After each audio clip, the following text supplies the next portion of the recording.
হয় মই প্ৰথমতে ইংৰাজী নৱবৰ্ষৰ লগতে আগন্তুক ভোগালী বিহুৰ হিয়া ভৰা ওলগ জনালোঁ। আজি আমি সদৌ অসম গাড়ী চালক সন্থাৰ কেন্দ্ৰীয় সমিতি এটা সঁজাতি দল লগতে তিনিচুকীয়া জিলা সমিতি এটা সঁজাতি দলে আজি আমি উপস্থিত হৈছোঁ শদিয়াৰ এই আমাৰ শান্তিপুৰ 7 নং শান্তিপুৰ এই হিন্দী স্কুলৰ ৰাজহুৱা প্ৰেক্ষাগৃহত আজি এই সভাখন আয়োজন কৰা হৈছিলে। সদৌ অসম গাড়ী চালক সন্থাৰ 7 নং শান্তিপুৰ শদিয়া আঞ্চলিক সমিতিখন আজি গঠন কৰা হ'ল। আজি আঞ্চলিক সমিতিখনৰ 31জনীয়া নৱনিৰ্বাচিত বিষয়ববীয়াসকলৰ নাম মই আপোনালোকৰ আগত পাঠ কৰি দিছোঁ।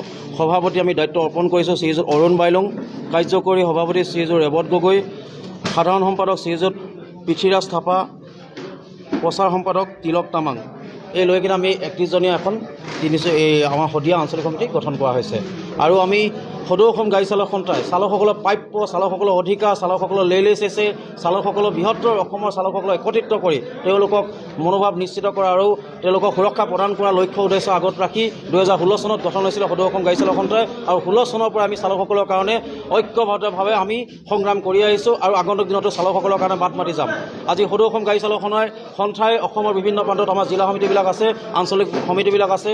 চালক সন্থাই চালকসকলৰ যি দুখ দুৰ্দশা বা চালকসকলৰ যি লেইলেচেছে এই লেইলেচেছে উৰ পেলাবৰ কাৰণে এই সংগঠন জন্ম হৈছে আৰু আগন্তুক দিনতো এই সংগঠনটোৱে চালকসকলৰ কাৰণে প্ৰতিটো ক্ষেত্ৰত মাত মাতি যাব। ধন্যবাদ। জয় অসম।